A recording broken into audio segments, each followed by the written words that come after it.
जी Rakesh ji unmute कर लीजिए sir, आपकी आवाज हम तक नहीं पहुंच पा रही है। जी, मेरा कहना ये है कि जो वक्फ का नया कानून आ रहा है या कानून जो पुराना है उसमें जो संशोधन किया जा रहा है उसमें गरीब मुस्लिम परिवार को या मुस्लिम परिवार को कोई आपत्ति नहीं है। हम्म। आपत्ति उन लोगों को है जो वक्फ प्रॉपर्टी पे एक लाभार्थी हैं। मैं लाभार्थी वर्ग इसलिए इस्तेमाल कर रहा हूं कि आप देखेंगे कि जब इसका विरोध हो रहा है, विरोध करने वाले कौन लोग हैं? विरोध करने वाले वो लोग हैं जो कहीं ना कहीं से वक्फ प्रॉपर्टी पे कनेक्ट है। दूसरा, इस विरोध में किन लोगों को लाया जा रहा है? इस विरोध में उन बच्चों को या उन परिवारों को लाया जा रहा है जो कहीं ना कहीं से आपके मदरसा से कनेक्ट है। तो वक्फ बिल पे यदि आप जाएंगी तो उसके चार धाराओं की मैं जिक्र करूंगा। जो चार धाराएं ऐसी हैं जो इसको शासकीय तौर पे अधिग्रहण का मान्यता देती। धारा 40 में क्या प्रावधान किया गया है कि किसी भी संपत्ति को वक्फ बोर्ड अपनी संपत्ति घोषित कर सकता है। क्या ऐसा संभव है भारत में?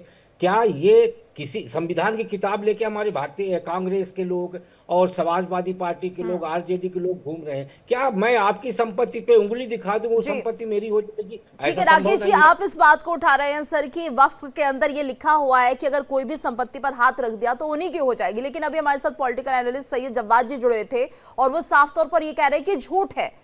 क्या माना जाए? वो तो झूठ बोल रहे हैं कि ऐसा कुछ नहीं है। वो कह रहे हैं कि झूठ है और कानून में जो लिखा हुआ है वो झूठ है कि जब्बार झूठ है।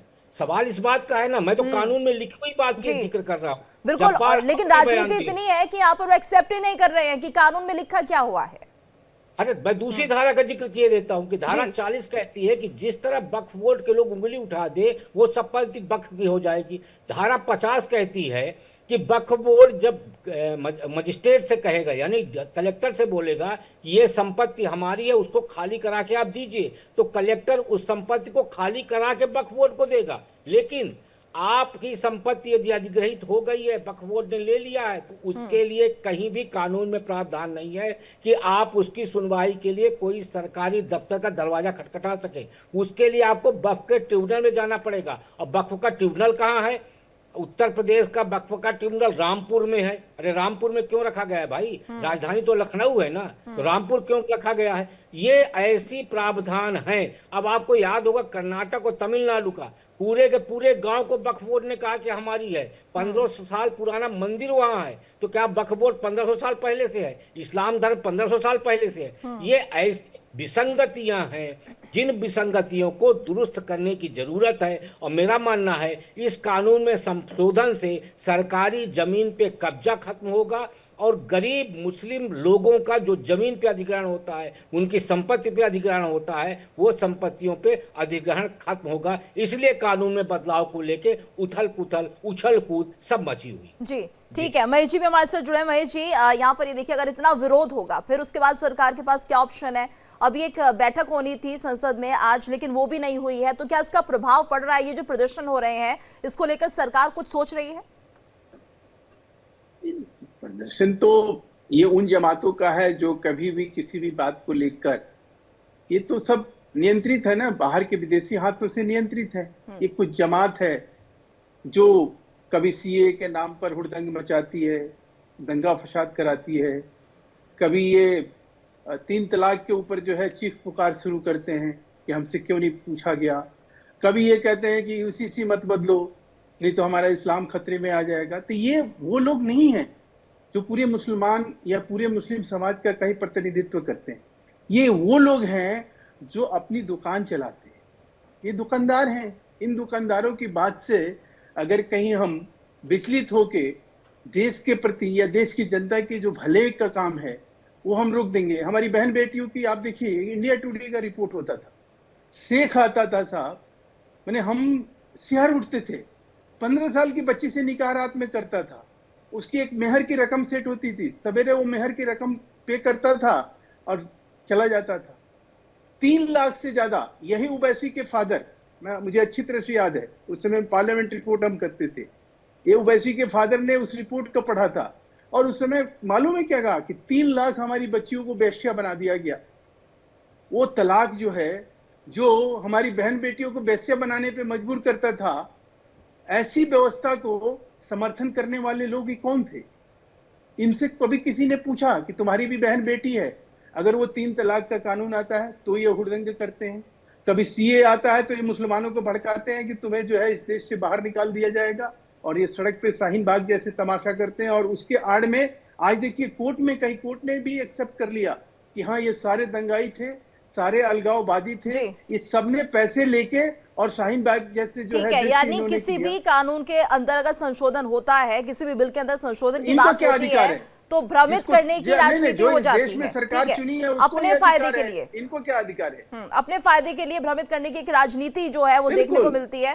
ठीक है सैयद जवाद जी, यहाँ पर अभी अब से कुछ देर पहले आप हमारे साथ नहीं थे, लेकिन यहाँ पर राकेश जी ने बताया कि ये कानून है, कानून के अंदर वक्फ के अंदर ये भी संशोधन है उस वक्त जो किया गया था कि जो भी जमीन वक्फ हाथ रख देगा वो उसकी हो जाएगी, तो आप इसको डिनाई नहीं कर सकते हैं। झूठ बोल रहे हैं शुक्ला सर जी, इतने वरिष्ठ होने के नाते झूठ बोल रहे हैं। महेश शर्मा भी झूठ बोल रहे हैं। उदाहरण के तौर पे बता दूं, नहीं ये कौन है सर्टिफिकेट बांटने वाले आपके चैनल पे? अरे जब्बार जी ये कौन है? ये जब्बार जी आपके पास क्या सबूत है? क्या आपके पास वो नियमावली है जो वक्फ बोर्ड की नियमावली है उसके तहत जो कानून है वो आप बता सकते हैं? हम झूठ बोल रहे हैं, 2 नंबरी आदमी है, हरिश्चंद्र है, आप धारा ये अलगाववादी है, ये पैसे लेके ये बात कर रहे हैं। हम ये बोले इसको, ये कौन होता है राकेश शुक्ला जी के बारे में इसकी बात कहने वाला? इनको धारा 40 और धारा 52 की व्याख्या बताइए। शुक्ला जी के बारे में इतने वरिष्ठ पत्रकार है, हम लोग मान सम्मान उनका करते हैं, इस औकात क्या है? ये आके टेलीविजन पे धारा 40 धारा 52 की व्याख्या। ठीक है चलिए ठीक है जवाद जी, आप अपनी बात रखिए, झूठ कौन बोल रहा है सच कौन बोल रहा है ये जनता तय कर लेगी। आप बताइए क्या कहना चाहते हैं? मैं दो चीजें पूछना चाह रहा था। अभी तीनों लोग बोलने लगे आप लोग, और महेश शर्मा जी की प्रॉब्लम जो है वो ये है, वो लगातार बोलते रहेंगे। आप तीनों एक तरफ से बोल रहे आकर के, ठीक है? आवाज आ रही है मेरी आपको? मैं सुन पा रही हूँ आपको, मेरे जो मेहमान है वो भी आपकी आवाज सुन पा रहे हैं जवाद जी, लेकिन कम से कम कोई झूठ बोल रहा है सच बोल रहा है ये आप तय नहीं करेंगे। आप अपनी बात रखिए, आप क्या कहना चाहते हैं, क्या कहता है कानून वक्फ पे? मैं आपको 2 चीजें बताऊं। इन्होंने कहा कि जहां पर वक्फ जो है हाथ रख देता है वो जगह उसकी हो जाती है। अभी आपको बता दूं, देखिए ये सरकार उद्योगपतियों के लिए काम करती है और उद्योगपतियों का राइट ऑफ फर्जी है।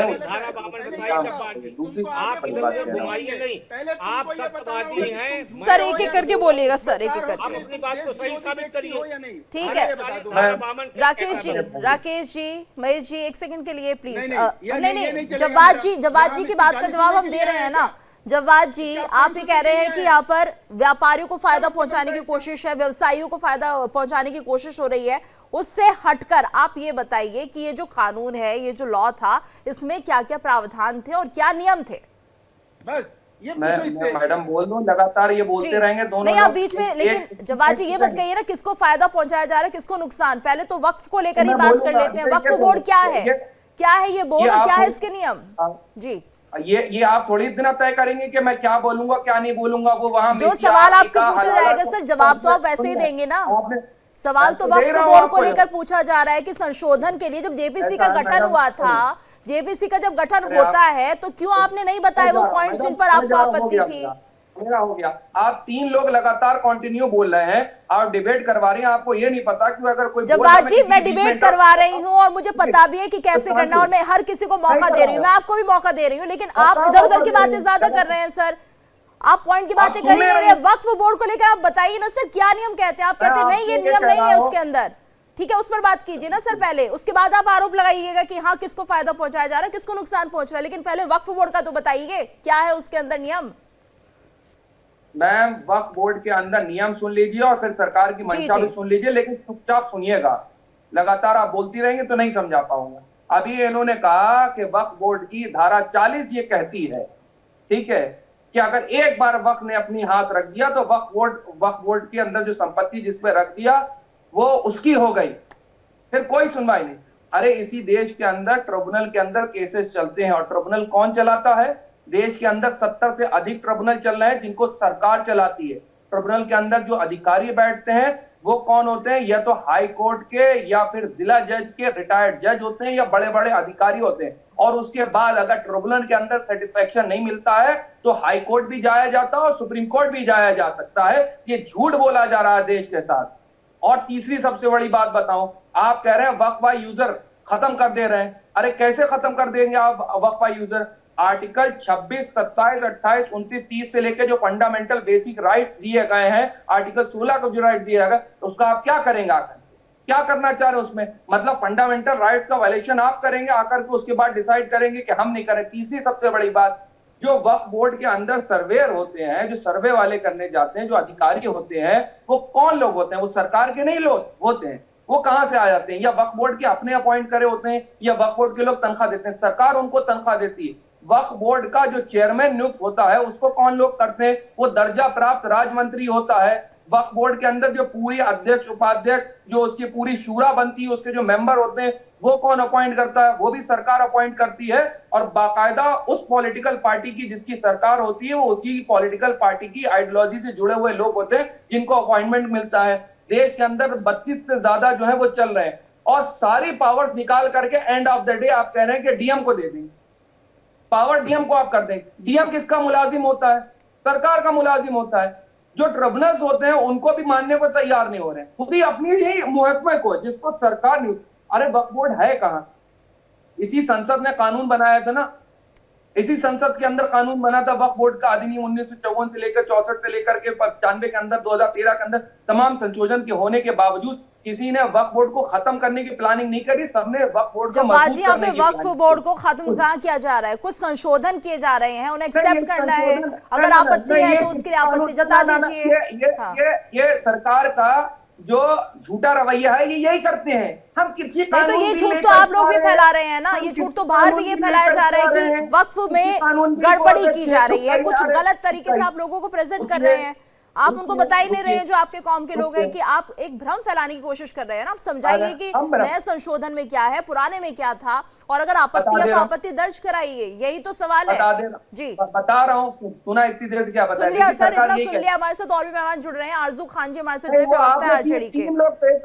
ठीक है जवाद जी, बहुत समय दे दिया सर। बाकी पैनल भी हमारे साथ मौजूद है, उनकी भी बात सुनेंगे। आरजू खान जी हमारे साथ जुड़े, प्रवक्ता आरजेडी के। आरजू जी, आपको बहुत बहुत स्वागत है। आपसे भी मैं आपका नजरिया समझना चाहूंगी वक्फ बिल को लेकर। आखिर आपत्ति कहाँ है, क्यों प्रदर्शन हो रहे हैं, और क्या संशोधन किसी भी बोर्ड में नहीं होना चाहिए? समय समय पर संशोधन होना क्या गलत होता है?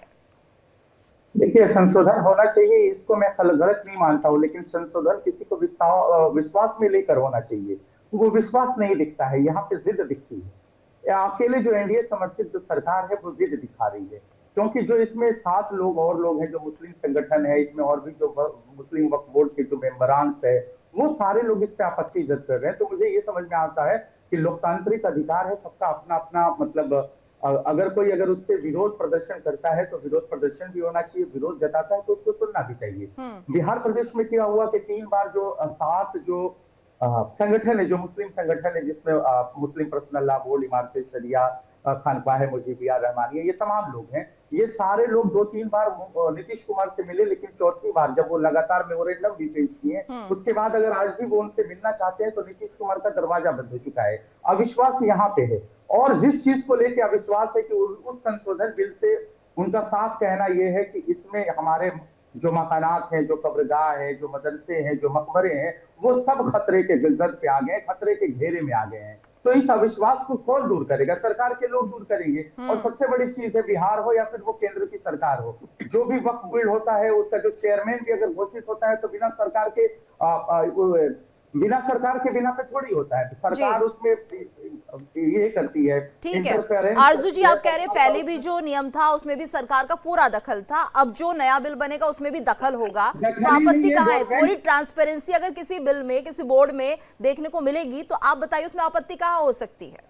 ये बैठ के बात करेंगे ना, ऑन पेपर बात करेंगे ना, ऑन टेबल बैठ के बात करेंगे ना, ये इसीलिए तो अविश्वास है। अविश्वास को कौन दूर करेगा? जी, सरकार तो आपकी तरफ से जो संशोधन थे वो मांगे गए थे, बोला गया था जेपीसी का जब गठन हुआ था कि बताइए कहां पर आपत्ति है, किस तरह से हम इस बिल में संशोधन कर सकते हैं? जीतू जी, जितने भी जेपीसी के मेंबर थे वो सब लोगों ने कहा कि हमारी बातों को सुना नहीं जा रहा है, अपने आप जबरदस्ती इस बिल को थोपने की कोशिश की जा रही है। ये मैंने नहीं कहा, ये जेपीसी के खुद मेंबर्स ने कहा, 1, 2 नहीं 5, 7, 8 मेंबर्स ने कहा। तो ऐसा क्यों हो रहा है? फिर आपने जेपीसी का गठन क्यों किया? अगर जबरदस्ती आपको किसी के ऊपर इसको थोपना ही है, इसको फांसी करना है, इसलिए अविश्वास है। और ठीक है, यानी आप कह रहे हैं जबरदस्ती सरकार इस बिल को थोपना चाहती है। राकेश जी क्या कहेंगे सर? और उसके बदले में जितनी भी वक्त प्रॉपर्टीज है वो अपने दोस्तों को देना चाहती है, जैसे उन्होंने रेलवे में दे दिया, जैसे उन्होंने सेना की जमीनें दे दी। जवाद जी एक उनको सेकंड फाइनल रुकिएगा सर, बोलना आपके पास चाहती भी आ रही हूँ। ठीक है राकेश जी, 10 सेकंड दे। हाँ एक सेकंड रुकिएगा सर, राकेश जी की बात सुनना जरूरी है। इसमें दो चीजें महत्वपूर्ण है। पहला ये 2013 तक जब वक्फ बोर्ड का संशोधन हुआ तो कहीं विरोध होता हुआ सड़कें दिखाई नहीं दिया।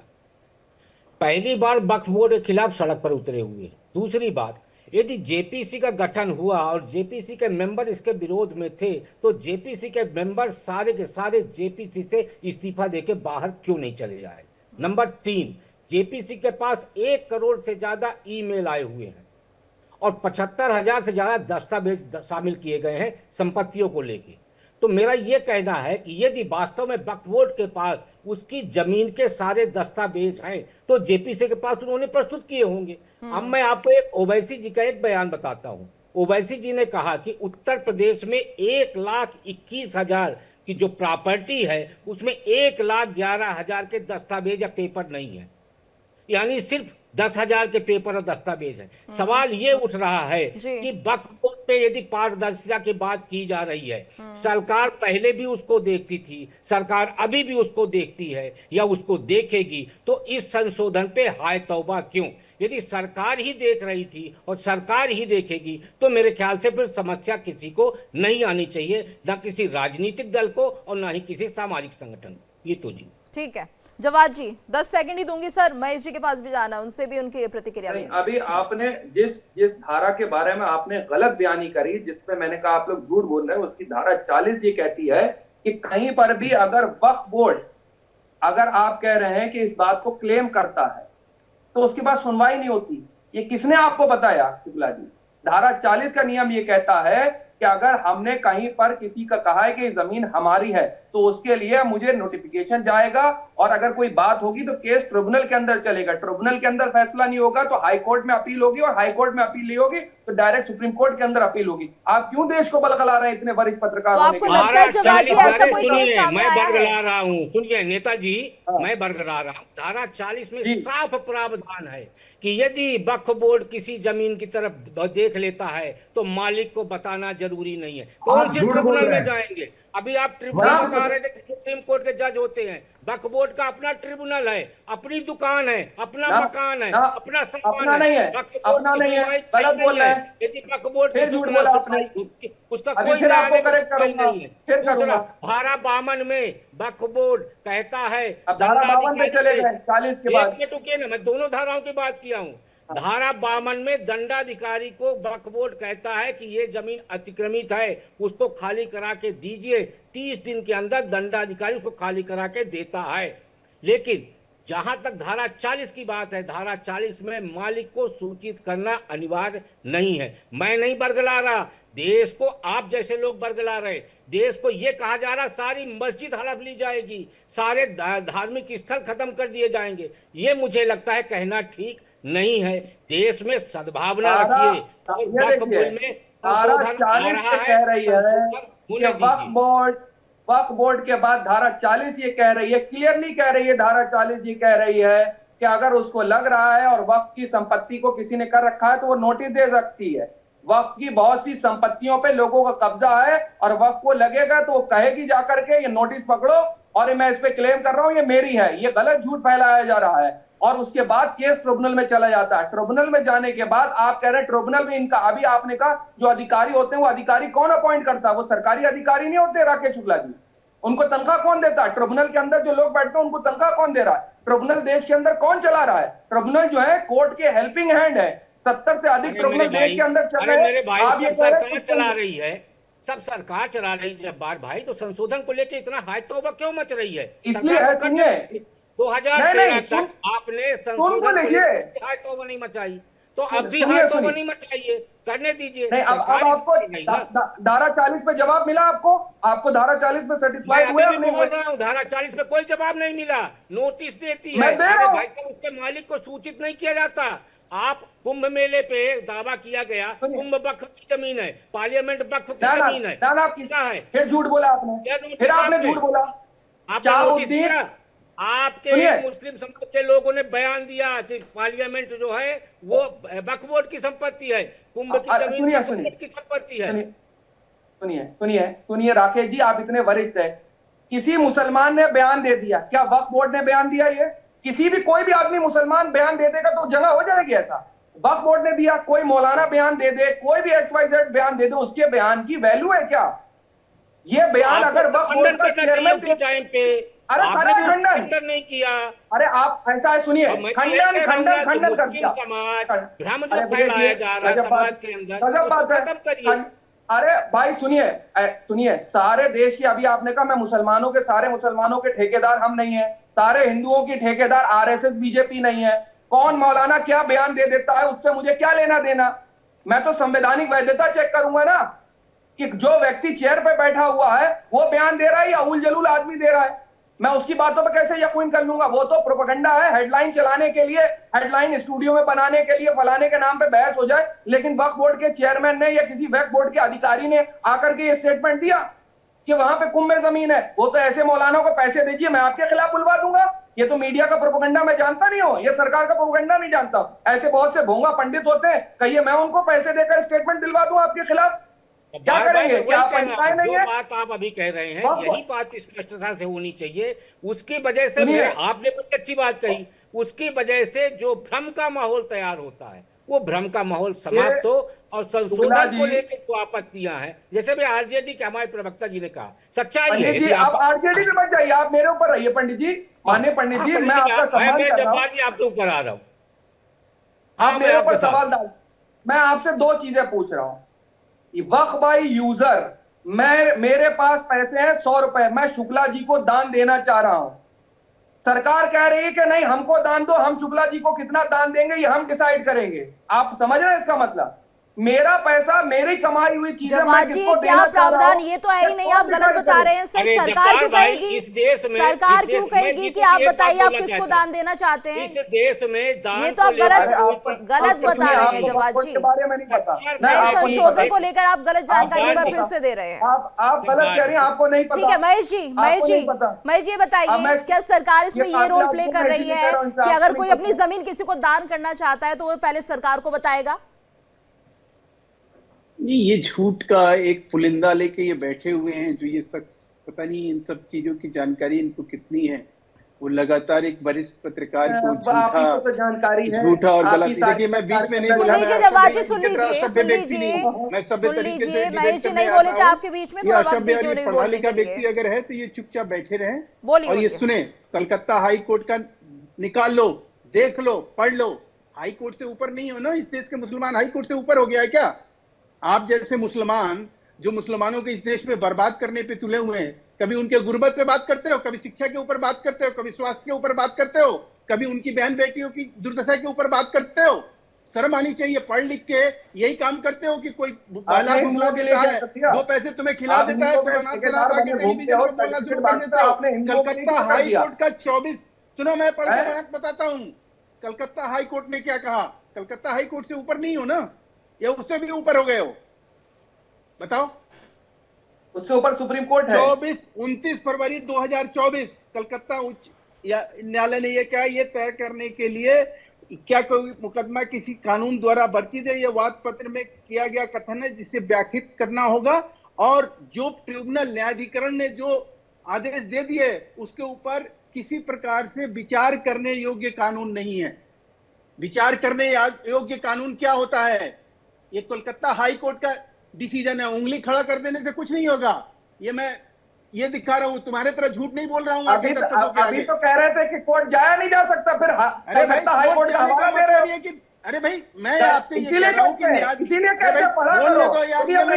अभी मुझे कह रहे हैं कि कोर्ट जाया नहीं जा सकता, ये आदमी अभी कह रहे हैं आपके दर्शकों को बरगला रहा है, जब आदमी पढ़ा करो तुला हुआ है। कह रहे हैं ये आदमी दंगा फसाद कराने के चक्कर में है। अपने मुंह से झूठ पकड़ा गया। दूसरी बात, अभी मैं क्या आपको बोला कि देखिए, मैं कलकत्ता हाई बीच कोर्ट में नहीं बोल रहा था मैडम, ये गलत बात है। ठीक है जवाब जी, सुन लीजिए एक बार, सुन पहली लीजिए बात बोल रहे हैं कि कलकत्ता सुन हाई लीजिए कोर्ट जवाब जी, में- महेश जी की पूरी बात सुन लीजिए, फिर आप अपनी अब प्रतिक्रिया देखिए, दीजिएगा। देखिए ये क्या मतलब बनता है? जवाब जी ऐसे सुन लोग तो को लीजिए। बिठाइए, जवाब जी बहस सुन कर लीजिए ना, रहे महेश जी हैं, बीच में बहस नहीं का बोले जो थे। बोला तो नहीं, कोर्ट नहीं जाया जा हेल्दी ठीक है। सकता। अभी क्या बोला, हेल्दी कोर्ट डिबेट नहीं का जाया आप जा लोग अंत सकता। कर चलिए देते ठीक हैं। है जवाब जी एक बार महेश जी को सुन लीजिए, उसके बाद ये जानना ये चाहेंगे लोग- ये आपत्ति लोग- कहाँ पर है ये लोग जिस आपको, टेलीविजन आपत्ति पे कहाँ रहते पर है हैं, इस इसी बिल तरह से ये में? करते हैं। ठीक है ये महेश जी अपनी बौद्धिक बात आप गलत पूरी बात रखिए। है। जवाब जी रुक ये जाइए, लोग- रिक्वेस्ट है आपसे, रुक ये जाइए, सुन intellectual लीजिए महेश जी, corruption आपके है बीच इन में लोग नहीं बोले थे, अभी मत बोलिए, उसके बाद आपको मौका दिया देखिए, जाएगा मैं बोलने का। आपसे ये कह रहा हूं मैडम कि 1923 में अंग्रेजों ने जब इस कानून को कहीं फोर्स किया, तो मैं ये कह रहा हूं उसके बाद ये 5 बार ऐसा हुआ कि संशोधन हुआ,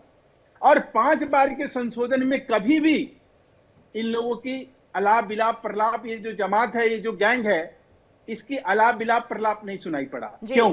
एक बात। दूसरी बात, इस देश का संविधान बदल दिया गया। क्या धर्म और जाति के नाम पर इस देश का संविधान बदल दिया जाएगा? इस देश में यह कह दिया जाएगा कि वक्फ कानून ऐसे काम करेगा? अब तालिबानी व्यवस्था के तहत अब इस देश के लोग काम करेंगे। तीसरी बात, आप मुझे ये बताइए कि जब जेपीसी में जब कोई चीज डिस्कस किया गया, तो क्या डिस्कस किया गया? क्या यह डिस्कस किया गया?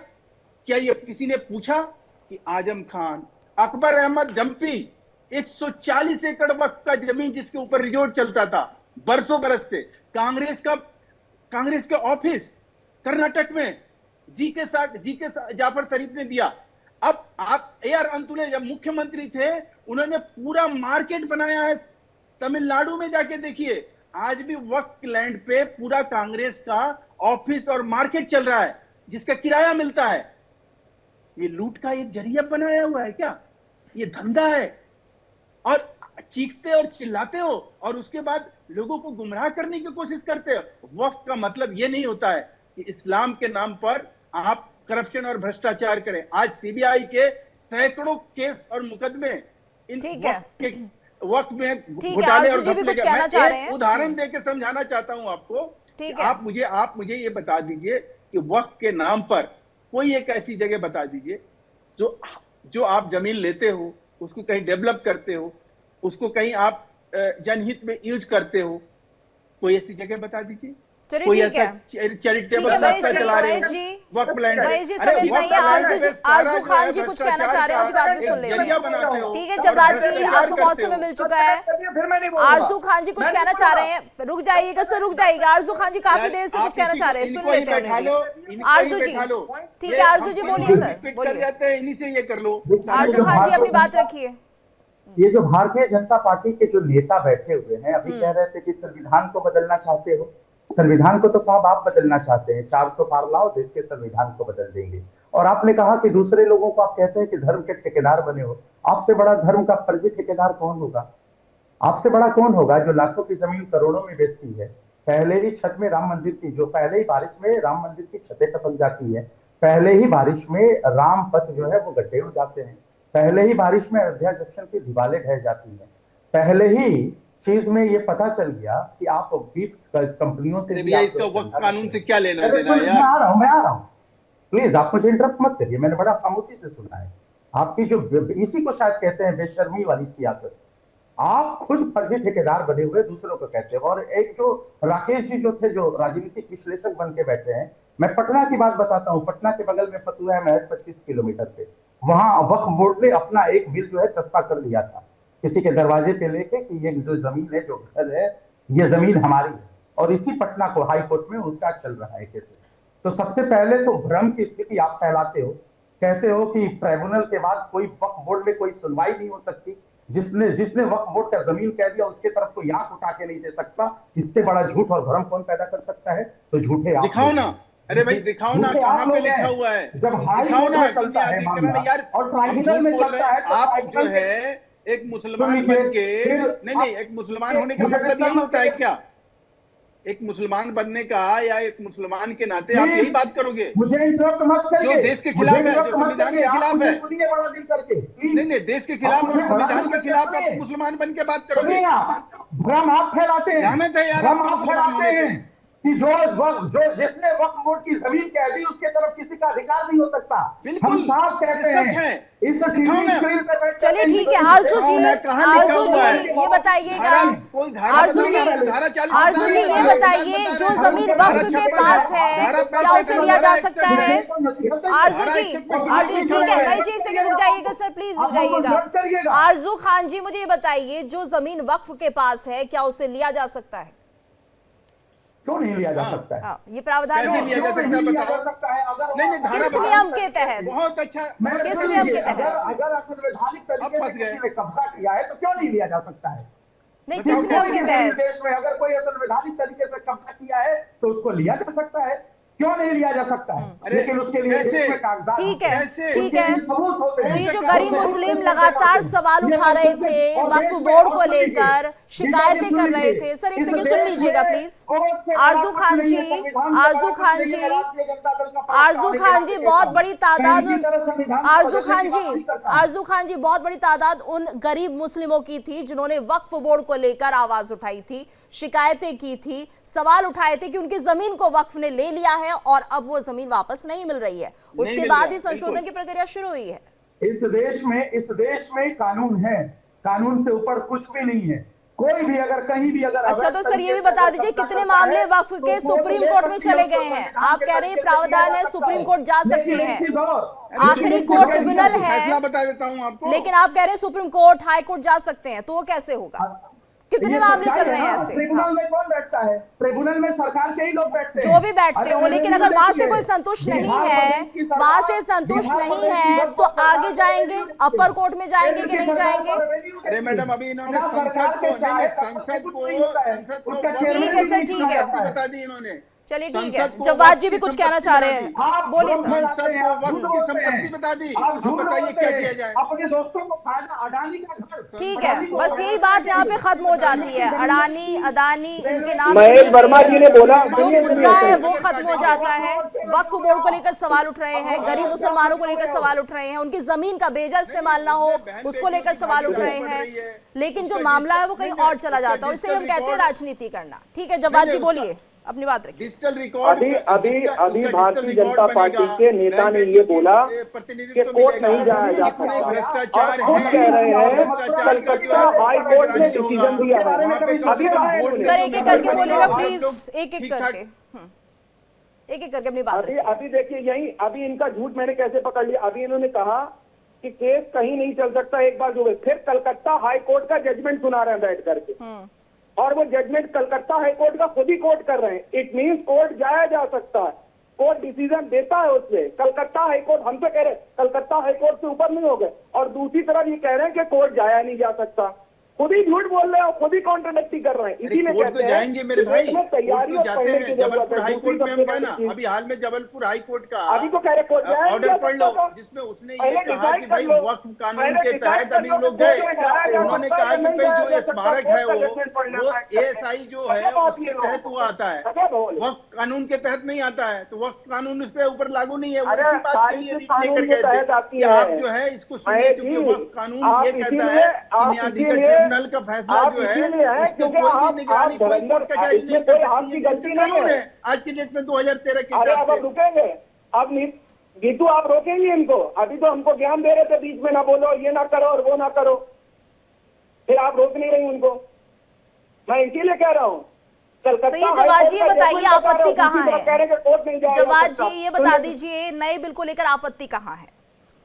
क्या चाहते हैं आप? एक जो ट्रांसपेरेंसी बनाने की कोशिश की जा रही है वो ना बने, उसमें जो कहा गया है कि नॉन मुस्लिम मेंबर्स अगर एड ऑन हो जाएंगे तो उस पर आपत्ति है, या कोई जो महिला कैंडिडेट है वो इसमें आ जाएंगी सदस्य बनके, तो क्या उसको लेकर आपत्ति है? बताइए आपत्ति कहाँ पर है?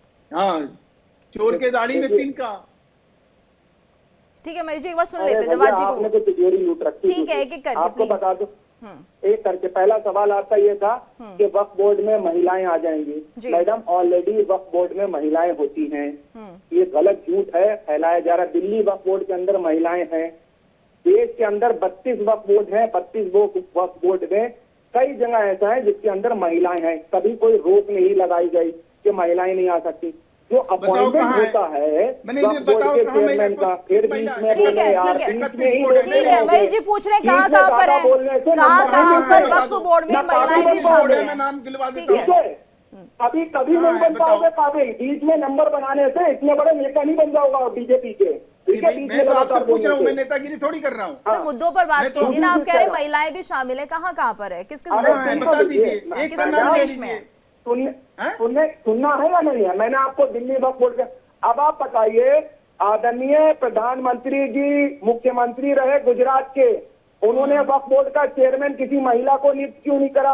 और अगर मुस्लिम महिलाओं की इतनी हमदर्दी दिल में जाग गई है तो आप पॉलिटिकल रिप्रेजेंटेशन दीजिए ना, विधानसभा में विधायक बनाइए, लोकसभा में टिकट दीजिए, मुस्लिम महिलाओं को दीजिए, और तो और जब आपने पासवानदा का कार्ड खेला तो पासवानदा पर टिकट दीजिए। पॉलिटिकल रिप्रेजेंटेशन मुसलमानों का जीरो कर दिया। ये और बेईमान लोग हैं, ये मुसलमानों के साथ धोखा करते हैं और मुसलमानों के खिलाफ इस वक्त पूरी जवाद जी वक्फ की जो जमीन होगी उसका फायदा तो मुसलमानों को ही होगा ना, अगर उनकी कोई जमीन इलीगल तरीके से वक्फ बोर्ड के पास जाती है तो उसका फायदा मुसलमान भाई को ही होगा।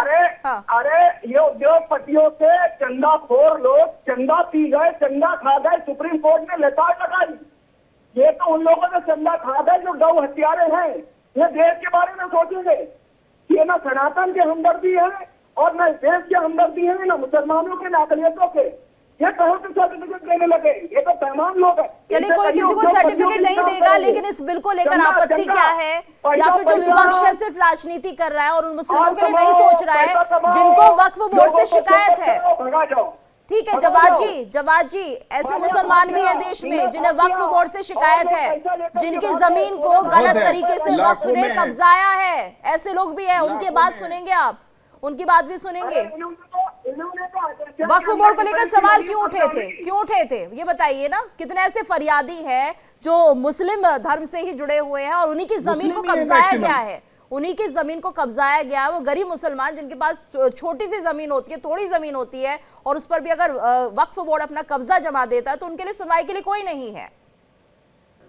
जीतू, ऐसे करने से, ऐसे बोलने से डिबेट अच्छी नहीं होती है, ऐसे बयानबाजी करने से। बयानबाजी नहीं है जवाद जी, बयानबाजी नहीं है, होना चाहिए, बयानबाजी नहीं है, ये तर्क है। और जो संशोधन आए हैं इसकी वजह भी यही है, शायद आप नहीं जानते हैं कि जो आपके मुसलमान भाई हैं वो किस तरह से प्रताड़ित हो रहे हैं या परेशान हो रहे हैं, या वक्फ बोर्ड के अंदर ट्रांसपेरेंसी नहीं है जिसके चलते वो आवाज उठा रहे हैं कि ठीक है कुछ तो ऐसा किया जाए। जी अच्छा, आपको पता है अयोध्या के अंदर डिफेंस की जमीन का नेचर। देखिए सवाल का जवाब सवाल से मत दीजिए, आरोप का जवाब आरोप से मत दीजिए, हल बताइए। ये जो मुद्दा उठ रहा है ना इस वक्त पूरे देश में प्रदर्शन करने का कि वक्फ के खिलाफ हम लोग बोलेंगे, आवाज उठाएंगे, आप लोगों को भ्रमित क्यों करें? आप बताइए ना उन्हें कहाँ गलती है। संशोधन में अगर आप चाहते हैं कुछ ठीक हो जाए तो उससे लेकर बात कीजिए सरकार से कि हम इस पॉइंट पर आपत्ति जता रहे हैं, इसे ठीक कीजिए। अरे सरकार से जेपीसी में बात ही तो हो रही थी, इन्होंने निलंबित कर दिया सांसदों को। आपको नहीं समझ में आ रहा क्या? बात करने में और हंगामा करने में फर्क होता है। अच्छा वो भी आरजू खान जी क्या कहेंगे सर इस बिल को लेकर? बताइए क्या आपत्ति है और क्या ठीक होना चाहिए? ठीक है जवाद जी आपको बहुत समय मिल गया सर, मेरी रिक्वेस्ट है आपसे आरजू खान जी को भी बोलने दीजिए। आरजू खान जी बताइएगा मुझे सर। ठीक है सर, जवाद जी बहुत शुक्रिया, बहुत धन्यवाद। आरजू खान जी से मैं सवाल कर लेती हूँ, बहुत ही सभ्य व्यक्ति बनकर सुन रहे हैं सारे डिबेट को। आरजू खान जी बताइए सर, अब आपको क्या लगता है संशोधन कहाँ होना चाहिए, कहाँ पर आपत्ति और सरकार आपकी कहाँ नहीं मान रही है? ठीक है जवाद जी ठीक है सर, बहुत समय मिल गया है सर, समय इतना नहीं है। आरजू खान जी की लास्ट कमेंट में लेना चाह रही हूँ। आरजू खान जी बोलिए। जितने भी जेपीसी के जो मेंबर हैं जिनकी नहीं सुनी जा रही है उनको सरकार को सुनना चाहिए। जो भी मुस्लिम संगठन है जिसको अब तंजीम कहा जाता है, मुस्लिम तंजीम है, all India Muslim personal law board से लेके वक्फ बोर्ड से लेके आपको इमारत शरिया तक की जो भी लोग हैं उनको भी सुनना चाहिए, जिन्होंने मेमोरेंडम दिया उनको भी सुनना चाहिए और उस चीजों पे बात करनी चाहिए। बैठ के आप बात ही नहीं करिएगा तो किसी भी मसले का हल कैसे होगा? सबसे बड़ा सवाल ये है। और ये अविश्वास है, अगर ये अविश्वास को दूर कौन करेगा? सत्ता में बैठे हुए लोग वो करना क्यों नहीं चाहते हैं? सबसे बड़ा सवाल ये है। आपने कहा कि लाखों और हजारों मुसलमान हैं जिनको वक्फ बोर्ड से बेदखल उनकी जमीनों पे कब्जा है। मैं तो आपको बिहार प्रदेश के चीफ मिनिस्टर का एक ये है, आपको क्या बोलते हैं, उनके जो बॉडीगार्ड हैं उनके जो शेड उन्होंने जमीन को कब्जा किया है। और माफ करिएगा, वो किसी एक धर्म से नहीं आते हैं, मतलब मुस्लिम धर्म से नहीं आते हैं, वो हिंदू धर्म से आते हैं। और इसको कल ही सदन में उठाया गया, बिहार के सदन में उठाया गया ऑपोजिशन की तरफ से। तो बातें इस पे भी होनी चाहिए।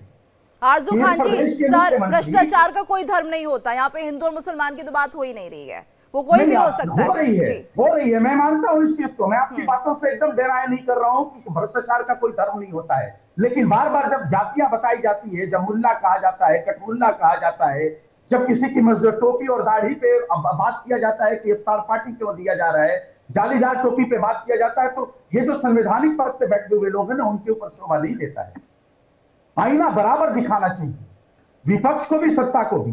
तो मैं कह रहा हूं वो भ्रष्टाचारी है और मुख्यमंत्री का बॉडीगार्ड है बिहार प्रदेश का। और कल बिहार का सदन चल रहा है, बिहार के सदन में चर्चा हुई, विपक्ष के तक एक नेता ने कहा कि आपके अंगरक्षक नीतीश कुमार के अंगरक्षक, जो कि उनका नाम मैं लेना नहीं चाहता हूं इससे भी, और कल सदन का रिकॉर्ड निकाल के आप देख लीजिएगा, उन्होंने कब्जा किया है। और ये जो परसेप्शन फैलाया जाता है ना कि जहां वक्फ बोर्ड अपना चस्पा कर देता है, ठीक है, परसेप्शन जो है वो गलत फैलाया जा रहा है। और कहीं ना कहीं ये दोनों पक्षों को सोचना और समझना चाहिए, क्योंकि इसमें आम जनता पिसती है, उनके हक और अधिकार का हनन होता है। और बहुत क्लैरिटी के साथ समझाना चाहिए कि आखिर क्या संशोधन होना चाहिए। और इस तरह के प्रदर्शन हो रहे हैं, ठीक है, लेकिन यहाँ पर अपनी बात को रखना बहुत जरूरी है कि क्या कुछ इसमें होना चाहिए और क्या नहीं हो रहा है इस बिल में। धन्यवाद करना चाहूंगी आप सभी का हमारे साथ इस चर्चा में जुड़ने के लिए।